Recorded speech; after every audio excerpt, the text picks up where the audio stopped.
Okay, off we go. So, let's see here, wrong page. Here we go. Okay, so picking up from where we left off last time, we were talking about how to parameterize surfaces, and then what we can do with that. And what we found is that you can keep track of how a little piece of area over here in the domain turns into a little piece of area over here in the target, and as such, this is just strongly suggestive of our change of variables picture, and then the analogous sort of line integral picture that we saw a couple of weeks ago, where we've got something that's an image of something else. And so any integral that you might, whatever that means, right, that you might want to do on your target, on your output domain, you can pull back to an integral over on your new pullback domain. And the only thing you have to remember in doing that is the stretching factor, right? How much bigger is the output area than the input area? By what factor has that been stretched out? And we worked this out last time. Now, I did skip some of the sort of the build up to this, but the rough idea, again, very analogous to what we've done before, is we talk about, well, what happens when you move a little bit in the S direction? Well, that's going to have you move a little bit correspondingly on the surface. And if you move somewhat in the T direction, right, then that too will have you moving correspondingly somewhat on your surface. And as such, you can just compute these areas and see what the stretching factor is. And this is where we kind of rejoined, and our punchline was that our stretching factor, right, the amount by which that gets stretched out to make that, is right here. It's the magnitude of this vector called capital N. Capital N, a normal vector to the surface, of course. Capital N was computed by that formula. So, now again, that's just kind of a refresher reminder of what we did last time. So let's see here then. Now, one little additional observation, a couple of little additional observations I want to make.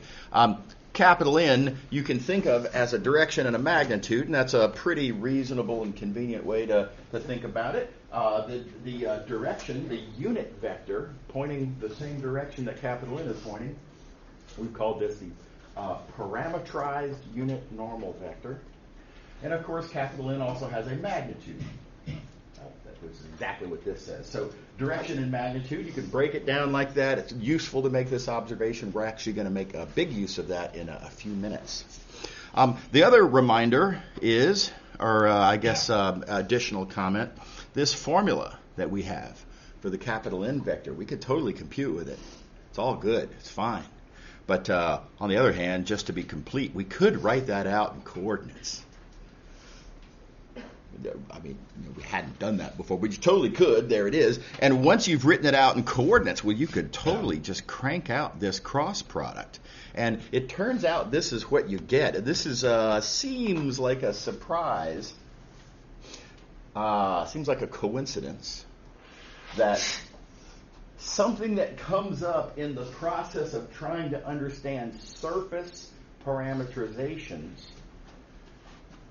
happens to involve the factor that we wrote down when we were doing two-dimensional change of variables, and in particular that stretching factor. And you may recall this little shorthand notation that we had for that. So anyway, there's that. We'll come back and actually do something with this in a little while, but for the moment it's just a how about that? Okay. All right, so moving along. Here's a really nice shortcut. This is handy in a lot of cases. So suppose you are parameterizing, but specifically suppose that you are using the graph parameterization. And by the way, you often will. Graph parameterizations are really convenient. I don't want to say they always work, because they don't. It has to be a graph, right? But very often, it's right there on the table. Right? Super easy to work with. So this comes up often. And when you're using a graph parameterization, of course, you'll end up with something kind of like that, right? Your first two coordinates, by construction, are your parameters. Again, that's just that's the way we set that construction up. Well, if that's the case, the partial derivatives. Yes, again, I don't know why I can't hit the target there. The partial derivatives turn out really easy. S is really easy to take the S partial of. It's even easier to take the T partial of, right? So ones and zeros show up a lot in those expressions. That means that the cross product will always turn out to be this. Its magnitude will always turn out to be this. And we're saving ourselves loads of time here. Anytime we're using a graph parameterization, I don't have to plod through this whole process. I've got a pat formula now for what my stretching factor is going to be. Anytime I'm using a graph parameterization, right? Whatever function I'm calling f here, that whose graph is the thing you're doing a graph parameterization of, take its partials, plug into this little formula, boom, that's your stretching factor. Very handy. Now I'm going to make one last little convenient observation, and that is to point out that this right here, that the x partial squared plus the y partial squared, that's the magnitude squared of the gradient. And don't forget that magnitude is steepness. How steep is that graph? Namely the surface that we're parameterizing, right? And so this is a lovely little formula that in the case when you're doing a graph parameterization and the blah, blah, blah, your stretching factor is just a function of steepness. It only depends on steepness. You don't even need to know the f. Right? Just how steep is it? That's it. So I want to show you one little quick application. This is a real-world application. I think this is super clever. I love it when complex ideas show up in sort of everyday life. And we put a roof on our house recently, and that's something you're going to want to pay attention to. It costs a lot of money, and you don't want to accidentally, let's generously say accidentally, get charged too much, right? So you want to check and make sure that what they're citing you as the area of your roof is actually the area of your roof, right? So now a lot of people would approach this as a geometry problem and say, for example, well, I'm going to compute the area of that triangle right there, and I'm going to compute the area of this parallelogram right there, and et cetera, and go around and look at all the different faces on the roof. And well, how are you going to measure that? Are you going to climb up there?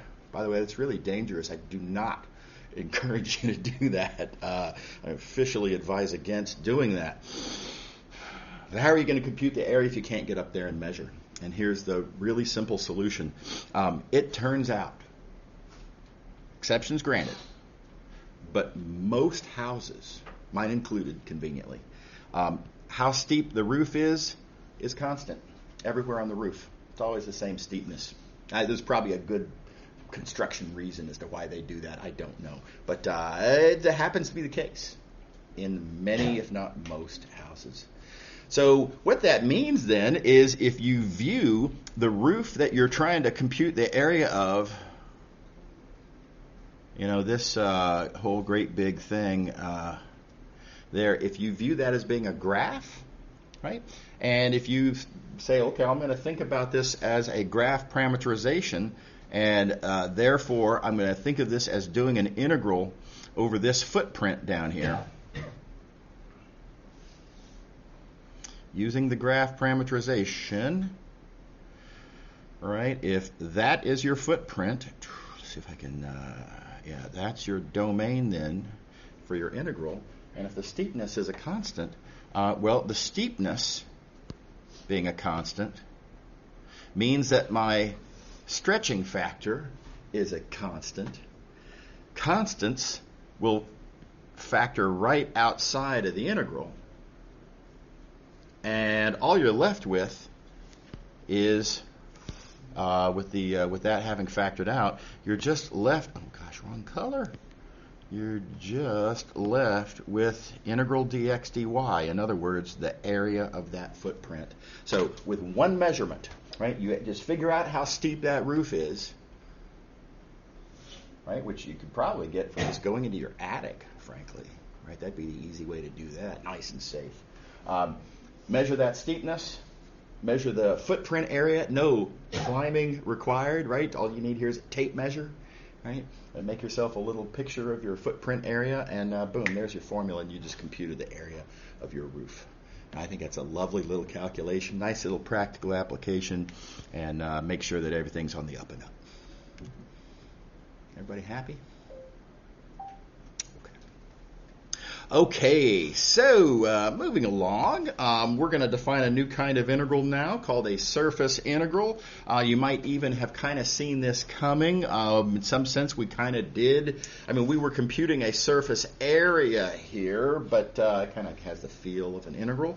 So all we're going to do here is kind of generalize that idea, and that is to say that if you have some surface like this. Now, this is a surface in space, right? Now, space is three-dimensional and such. So having a two-dimensional thing in a three-dimensional world, how would I describe an integral that happens on that surface? I can't just say double integral. Double integrals happen in the plane. This is not in the plane. I can't say triple integral. This thing doesn't have any volume. Definitely not a triple integral. So if this kind of seems familiar, of course this context is just like the situation we encountered when we were doing line integrals for the first time. We just have to sort of write down a new rip-off of our old idea of how to take a problem, chop it up into little pieces, and then add to get a total. So this is the chop it up, add it up approach. Right? We're going to chop the surface area into little pieces. We're going to add up over all of those pieces. Right? And on any given little piece of area, well, our problem, I mean, that depends on what we're computing, I suppose. But if you're computing how much mass is distributed across there, okay, well, we'll multiply mass per unit area times area. Oh, maybe not. Maybe you're trying to compute how many blades of grass are on this hill or something, and you know how many blades per unit area. Well, multiply that by area, and that'll give you blades. Or if you're counting how many ants, okay, fine. Ants per unit area times area, right? It's all the same sort of approximate strategy that we've used in every other integral we've ever written down, right? The only difference being that we are now adding up over a surface, and specifically the size that we multiply by the density is now an area instead of a, whatever it is in whatever context you're comparing it with. Okay. Again, hopefully no surprise, the notation. Right? I think that's a pretty believable given our past usage. And again, this pretty believable, I think. So we're going to call this a new kind of an integral, and we're going to use this notation right here. This is called a scalar surface integral. You could probably guess why. We call it a surface integral because our domain is a surface. That, makes good sense, I think. And then, now, why do we call it a scalar surface integral? And here's, just like with line integrals, I'm going to have to make some, foreshadowing references to another situation that's going to come up where we'll be adding up stuff over a surface, but it will work out differently here. And I'm just going to point out, in this case, our integrand and our differential both scalars. And so, thus the name scalar surface integral. Again, back to the foreshadowing, we are soon, today, if everything goes well, going to be defining something called a vector surface integral. as well. Okay, that's coming up later. Okay, pausing. How y'all feel about this strategy? Chop it up, add it up. For accumulating quantities that accumulate over a surface in space. Kind of believable, right? Okay. Good news. We already know how to model this. In fact, we've already modeled everything that we need. If you're doing an integral, scalar surface integral, on a surface, and you want to pull back through a parameterization so that you can compute, hopefully more easily, with an integral on a more desirable domain in a more desirable dimensionally appropriate world, right? Something like that. You want to rewrite to an integral like so. How do you pull back through the parameterization? Well, we just need to know the stretching factor, which we already know. And we talked about this last time. We summarized it just a few minutes ago. And that stretching factor that you stick in there, as previously discussed, magnitude of capital N. So just toss in that stretching factor. Everything else is just a matter of plugging in, and off you go. And so this is very pluggy-chuggy. I'm going to do an example in just a moment. But that's the big picture strategy. Does everybody buy it?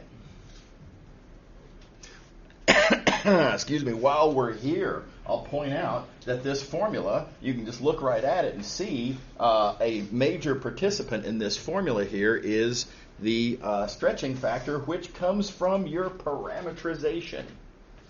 Also a major player in this expression here that we're turning it into is the parameterization itself is what you have to plug in for x, y, and z.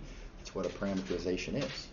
It's x, y, and z as functions of parameters. So again, the parameterization matters. You look at this expression here, it's heavily representing the parameterization. So the same concern we saw before, do I get different answers with different parameterizations of the same surface? And we would certainly hope not.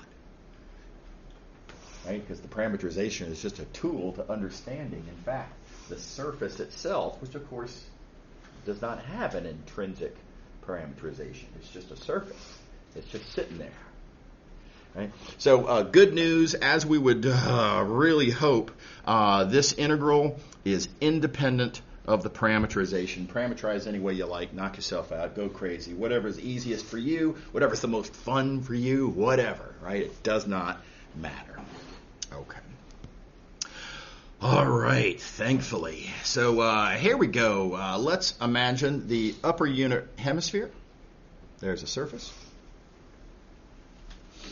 Various things I could ask about the upper unit hemisphere. By the way, notice that this is a physical thing we're imagining, and density, namely mass per unit area, distributed over this hemisphere, is given by this formula. So there's more mass per unit area at the top, less mass per unit area around the sides. How are we going to compute the mass, the total mass, distributed over the whole surface? How are we going to compute the center of mass?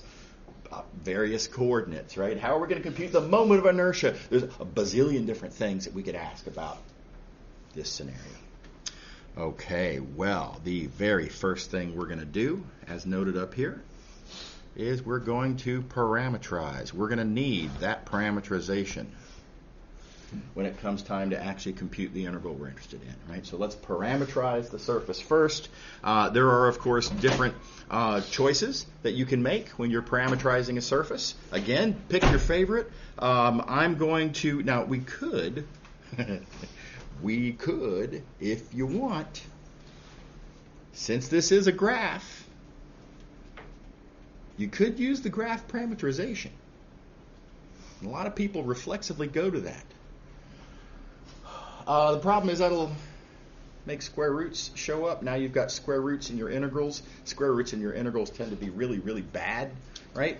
So I'm going to make a different choice. I'm going to use spherical coordinates, and confession, yeah, that's going to make trig show up in my integral.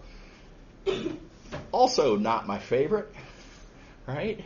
But my experience, hard-earned experience from years and years of cranking out integrals in physics classes. Again, y'all are engineers. You're going to be in very similar setting.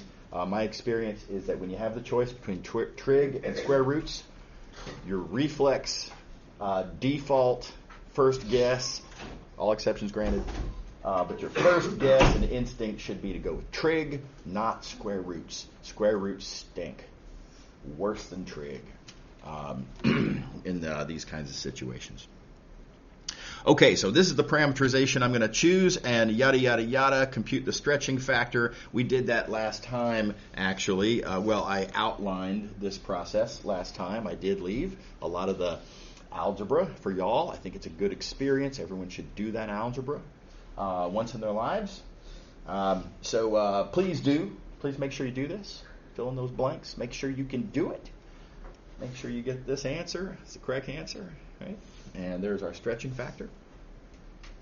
And again, now it's all plug and chug. So just to demonstrate, now I've got all four of the questions that were posed here written out. So take a look at any of these that you like. I'm going to focus our attention on the mass question. Right? So mass is going to be computed with this calculation over here. And we'll start with some broad kind of general arguments. Mass is an accumulating quantity, the whole sum of the parts. Density in this context, which of course is given, but since you're talking about mass distributed over a surface, density means mass per unit area in this context. Nothing else would make sense. The mass is not distributed over volume. The mass is distributed over area. Right? So mass per unit area being our density, mass is density times area. Everybody good with that so far? Okay, so here's where we start plugging in the details that we've just computed. Let's see. First of all, our general formula for ds. This is where we insert our stretching factor. We have to recognize that ds is stretching factor times our parameter differential. Right. Let's see here. Oh, we were given right here that density is z. So let's go ahead and plug that in. Let's see here. We've already computed now. We have computed that our stretching factor is sine phi. So go ahead and plug that in. Right. Now there's the little matter of the parameterization itself, and what am I going to do about this z right here? What is z? How do I know z? How do I get rid of that? Well, don't forget, again, that's what the parameterization is. The parameterization is literally telling you x, y, and z. Right, as functions of our parameters phi and theta. And so it says right there that z is cosine phi. Is that good? Everybody happy? All right. And so we've taken an abstract question about an integral happening over a curved surface in space, and we have successfully pulled it back. And the answer to the question that we, if I can get this thing to, come on. There we go. Okay. The answer, how much mass, would come from just computing this double integral, double iterated integral. Notice this is just, integral d phi d theta. We've got bounds, everything's in terms of phi and theta, and it's a matter of computing. Very straightforward. Okay. So that's the process. Very plug and chug. All right. Pause for questions. Okay. All right. Let's move it along. Here's another attempt to do a calculation with a surface integral. We enter into this. Naively assuming it's going to work out. It's going to actually not quite work out. We're going to have a little bit of a problem here that we're going to have to learn how to fix. And let's just proceed. First, a flashback. Y'all may recall, in fact, let's go ahead and circle this whole thing. Y'all may recall all of this business. This is all from chapter 3. So we entertained the idea of a surface and then a fluid flowing along, and so we could talk about fluid flowing through the surface, and if you know what the velocity of the fluid is, can you measure the flow rate of the fluid? And we wrote some stuff down, did calculation. I left part of that as an exercise for y'all. Again, I think it's a really good exercise. I hope you'll do it. The punchline was that if your vector field represents velocity, then we have this thing called flux, and in that context, flux gives you volume per unit time of fluid flowing through that surface. So you could interpret this two different ways. You could say, if you already know that the fluid represents velocity, then your flux calculation has to be interpreted like this. The other take, right, the other possible use is if you find yourself wanting to know, for whatever reason, you want to know volume per unit time flowing through your surface, you'd better make sure that your vector field is representing the fluid as its velocity. Okay. All right. So, but on the other hand, and sometimes this is the case, sometimes your vector field will be density times velocity. In that case, you get not volume per unit time. Now you get mass per unit time. And this is the part that I left as an exercise for y'all back in chapter 3 to figure out how to adapt this argument to draw this conclusion. It's no big deal. It's basically just a matter of sticking the factor of delta in there. That's all there is to it. But again, so make sure that your conclusion follows from your assumption, or that in order to get the conclusion you want, that you make sure you have the assumption that you need. Take your pick. Okay. All right. The bad news. This assumes that you have a flat surface and a constant vector field. The whole calculation was based on assuming those two things. And in the real world, while that might happen sometimes, in the real world, you can't assume that. Very often, you have a curved surface and a non-constant vector field. Now, how do we deal with this, right? How are we going to, again, very real world. Stuff tends to not be flat. Stuff tends to not be constant. How would I still address these remaining? Of course, sometimes I'm going to need to know how much fluid per unit time is flowing through that surface. How do I get my hands on that? And the big idea, you can, I'm sure, make a guess and see this coming, but we're going to chop it up into little pieces. This is what we do. That's what integrals do, right? Integrals take questions on a whole and rewrite them as sums of questions on parts. As always, make sure that you only apply these tools to quantities that have this feature, that the whole really is the sum of the parts, right? And that's always to be, you're always going to kind of keep an eye on and, be on the lookout for that. But anyway, here we go. We're going to chop it up into little pieces. Notice these little pieces that I chop it up into, little pieces like this. They are approximately flat, and they're small enough that the vector field doesn't have time to change very much, and therefore the vector field is approximately constant. So on these little pieces, life is good. On those little pieces, it's just a matter of writing it down, and I'll come back to the stuff I just skipped momentarily. But let's just while we have the ball and are almost there, on these little pieces, you can just look at the area and multiply by f dot n. Don't forget your normal vector. All right, and of course the vector field is given. And so on each little piece, this is a really easy calculation. Flat surface, constant vector field, old formula. Right? Everybody happy? Okay. All right, now, before we actually proceed to the end, we do have to address this awkward point about orientation. It really matters in these contexts. By the way, reminder, same with line integrals, right?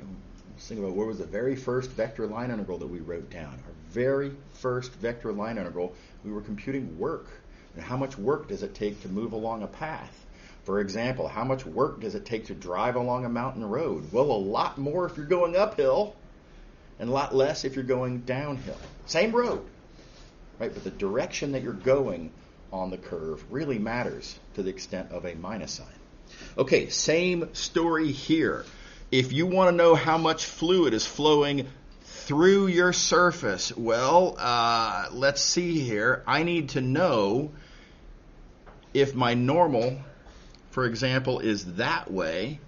I need to know if that's what we would call the positive direction through the surface, because if that is, then the vector field being like this, our fluid truly is flowing through the surface in the direction that this normal indicates as being the positive.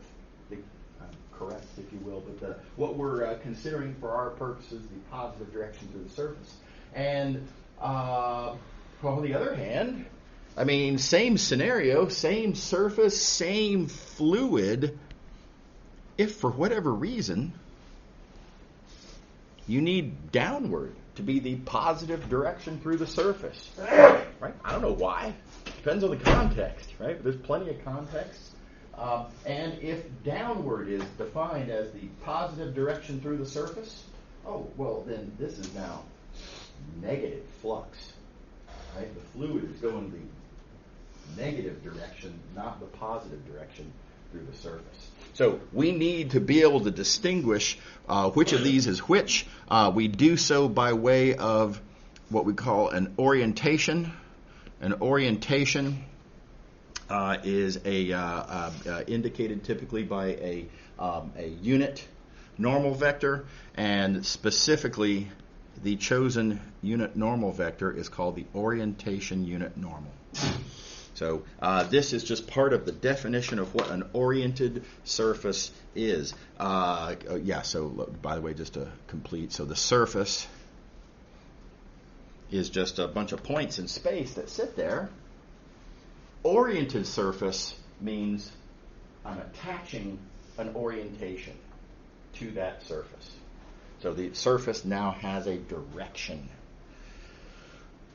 a correct direction, you might say, through the surface. Okay, how we doing? Is everybody all right? Okay. And with all of that noted, now we really can just write stuff down. Here we go. So, on each little piece, that's how we compute flux on each little piece. Right? Then we add up over the entire surface. Whatever our surface is, you add up over the entire surface. And we get something that's kind of familiar but also kind of different. This expression right here at a casual glance kind of looks like a scalar surface integral. After all, the differential is a scalar. And if you look at the integrand, it technically is also a scalar, or so it appears. The problem is that this integrand here depends on the orientation, right? So it depends on how that piece of area is sitting in space. Scalar surface integral applications don't have that feature. If you're computing mass, okay, whatever the mass is, just it is what it is. Just measure the mass. I don't care how that mass is sitting in space, right? So here we find ourselves in this different scenario where, how the surface sits in space really does matter. I like to rewrite this. I think this makes it easier and more natural to understand what's going on. I like to combine the n and the ds and call this the ds vector. And now you can see, I think pretty directly, why we would call this a vector surface integral. It's because the differential is a vector. as I have it written now. And by the way, furthermore, the integrand, what now is, visibly indicated as the integrand, also a vector. And thus, this is a new kind of an object called a vector surface integral. For analogy purposes, let me point out how the analogous calculation went in when we were talking about line integrals. When we were doing line integrals, we were computing work, and we said work was an integral over our curve of dw, which ended up being f dot t ds, which could also be written as integral f dot dx. Now, in fact, when we did this, when we were talking about work and vector line integrals, we actually wrote down this one first, right? And then this was sort of a follow-up. And, so what order the ideas come to you chronologically is just dependent on the application, and that's not particularly a meaningful point. But look how naturally these things line up together. Isn't that interesting? Right, we have an accumulating quantity, each piece of which is computed by vector field dot orientation times size. Wow, right? Really, really similar. Orientations on surfaces are through, not along, so there are different kinds of orientations. There's different kinds of size because, again, surfaces have area, curves have length. So, yeah, geometrically different, of course. But in the same way, then, that back in when we were doing vector line integrals, it made sense to refer to TDS as being dx. And again, the motivation maybe goes the opposite direction. Whatever, who cares? Dx, very naturally thought of as having a direction and a magnitude. Likewise, ds, direction and magnitude. Orientation and size wrapped up into a single notation. So I'm sure, I feel very comfortable that y'all are sold on the idea that the dx vector is natural. Right? So along those same lines, I hope you're willing to, by analogy, buy into the idea that the ds vector is a natural way to think about these flux integrals. But it's just notation. All it is, again, ds is just in ds. All right, let me get rid of the mess there. And now back to computations. Again, we already have our setup. This is all old news. We did that last time. Right? Here's what we wrote down previously. On the previous page, we had already written this down, right? So this is just kind of reminding ourselves of where we are. We already have this set up. We've already developed that we're adding up little pieces of flux, which we compute like so, and which we like to denote like so, right? So here's the one little thing we have to do.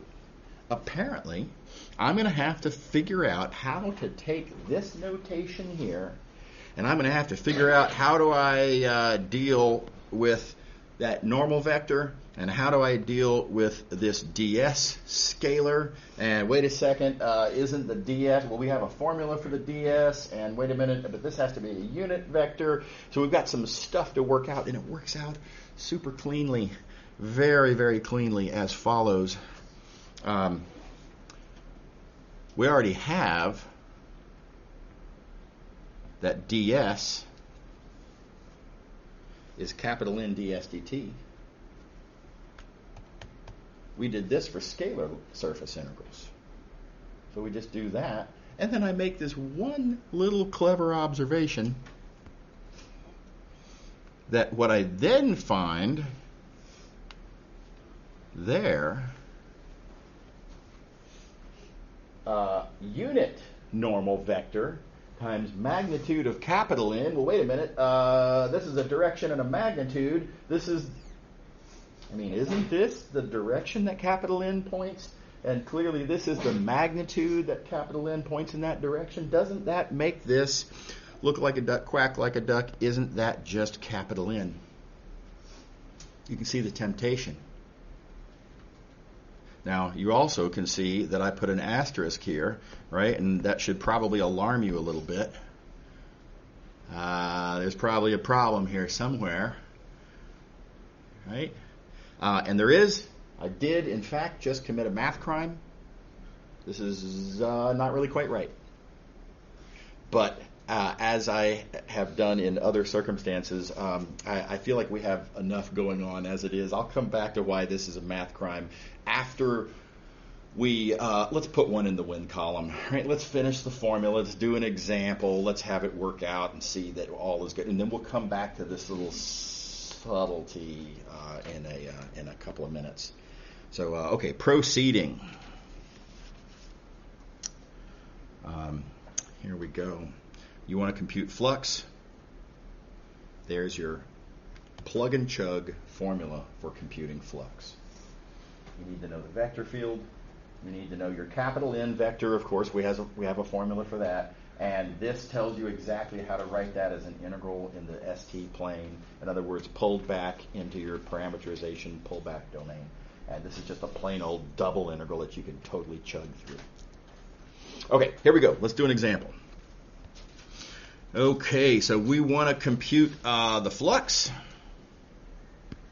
So we write that down immediately.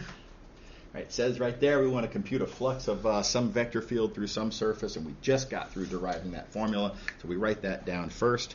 Let's see here. Our surface is the part of this paraboloid sitting above the unit square. Okay, so that's a surface. Now you remember this paraboloid, right, is kind of a bowl, right? And then the unit square sits down here in the domain, and I want to know the part of that that's just sitting above, not the whole paraboloid, just the part sitting directly above the unit square. And I want to compute the flux of this vector field through that surface. So we're going to just plug into our formula. As usual, the very first thing to do is to parameterize. We notice that this is a graph. And so we use the graph parameterization. I hope everybody remembers the graph parameterization trick there. Very, very convenient, especially in a case like this.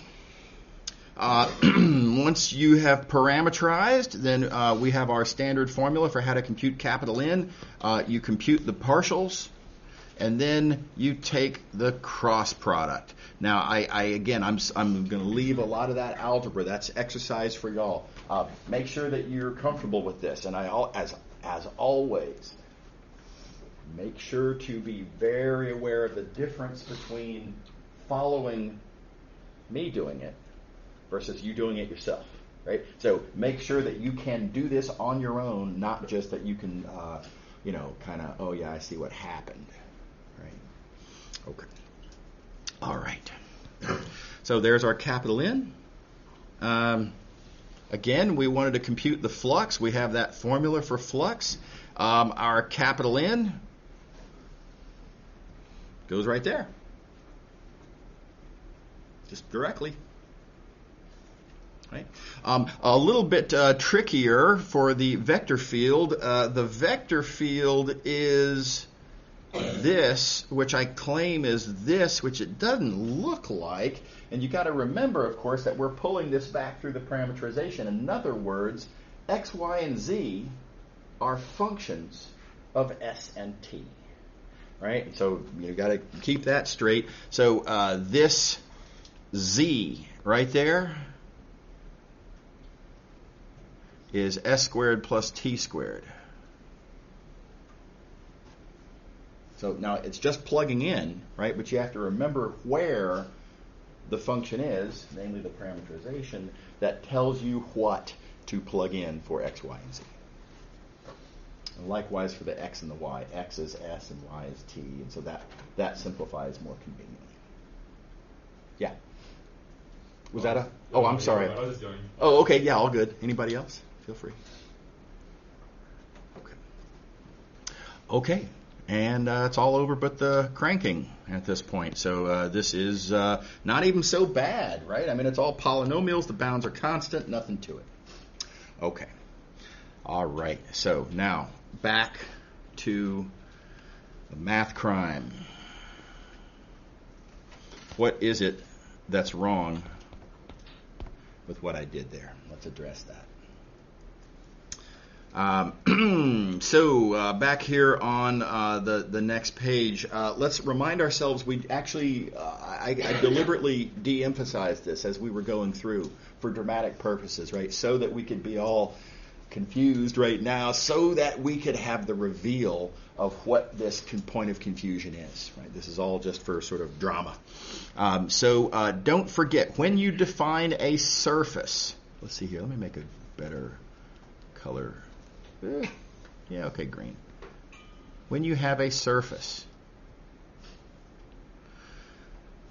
if you're talking about a flux, we are going to need an oriented surface. And the orientation goes one way or the other. And now which way does it go? That depends. It depends on the context. It depends on the person asking the question, right? Surfaces can be oriented any which way, whatever. So maybe that orientation unit normal goes up, maybe it goes down, I don't know, whatever. Okay. So this is what we call the orientation unit normal, again as previously discussed. Let's remember as well, when you parameterize a surface, that parameterization gives rise to these partials that you then cross to get this capital N that you take the direction of, and that gives you this other unit normal. That gives you what I'm calling the parameterized unit normal, and it comes out of the parameterization. And let me get rid of the distractions here. Right? So we actually have two unit normal vectors, both of which are really important to this scenario. The one that came with the question, right? And the one that came with our parameterization that we arbitrarily picked, right? Remember, when you parameterize stuff, I mean, we don't know how this orientation is going to work out when we do a parameterization. A parameterization is something we kind of do for I just kind of need to get my hands on the surface. Right? So the big question then is, when I create this parameterization, and when I therefore have this parameterized unit normal, is it the same as the unit normal that I was supposed to use? Namely, is it the same as the given orientation unit normal, or is it not? Maybe it's the opposite. It could be either. And it's something you just have to check. Right? So you might have these be the same, but you might not. And so in particular then, if you look at, now going back to where I committed my little math crime, and that was this right here, right? There's my little star. So is that, is this right or is it not right? Well, when I wrote down colors, when I wrote down this expression right here, that was the unit normal that came with the question. That's my orientation unit normal. On the other hand, when I write down capital N comes from my parameterization. I made that up. I manufactured capital N when I manufactured this parameterization. So that capital N, of course, you can see, again, it has a direction and a magnitude, and its direction is the parameterized unit normal. So when I just immediately claimed that these are the same, I was effectively saying that these two normals are the same. I was assuming that I parameterized correctly. And that was not a fair assumption.